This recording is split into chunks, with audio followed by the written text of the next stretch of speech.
चला तर मग आज आपण करूया भोपळ्याचे धपाटे. भोपळा हा खूप गुणकारी आणि औषधी गुणधर्म असणार आहे, त्यामुळे याचे धपाटेसुद्धा आपल्याला खूप छान खमंग असे लागणार आहेत आणि ते आपल्या हेल्थसाठी सुद्धा खूप छान आहे. तर त्यासाठी मी प्रथमतः भोपळा स्वच्छ पाण्याने धुवून घेतला. त्यानंतर एका किसणीने छानपैकी किसून घेतला.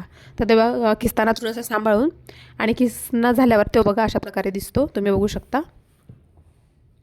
आणि विशेष म्हणजे या भोपळ्यामध्ये पाणी खूप असतं, त्यामुळे वरतून आपल्याला पाणी घेण्याची सुद्धा आवश्यकता भासत नाही.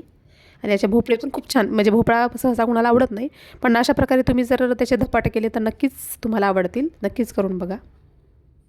आणि अशा प्रकारे भोपळा किसून झाल्यानंतर तो असा दिसतो आणि भरपूर पाणी असतं, पाणीदार दिसतो. आणि हे विशेष म्हणजे जर आपण असाच ठेवला तर तो काळा पडायला लागतो, त्यामुळे त्यात लवकर आपण आपलं साहित्य टाकून घेऊया. मी साहित्य मेन्शन केले वरती. तर त्यामध्ये फर्स्ट मी टाकलं आहे बेसन, 2 चमचे बेसन, त्यानंतर गव्हाचं पीठ 1 वाटी, त्यानंतर ओव्यामुळे खमंग लागते, नंतर तीळ, भरपूर अशी कोथिंबीर, नंतर हळद आणि थोडंसं तेल, आणि शेवटी हिरवी मिरचीचं वाटण. त्यामध्ये हिरवी मिरची, कोथिंबीर, मीठ आणि जिरे आणि लसूण याचं वाटण होतं. सगळंपैकी छानपैकी मिक्स करून घेतलं. वाटलं तर थोडंसं आपल्याला पाणी लागेल, एकदम कमी पाणी, म्हणजे आपल्याला उंडा जसा तिंबतो त्या प्रकारे. अशा प्रकारे उंडा तिंबून तयार होतो.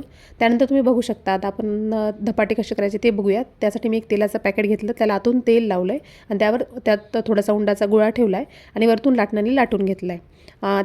आपण तेल लावल्यामुळे तो पटकन निघून येतो आणि लगेच पॅनवर टाकून थोडंसं तेल किंवा बटर तुम्ही यूज करू शकता. छानपैकी खरपूस भाजून घेतले तर अशा प्रकारे दह्यासोबत तुम्ही भोपळ्याचे धपाटे खाऊ शकता. नक्कीच करून बघा.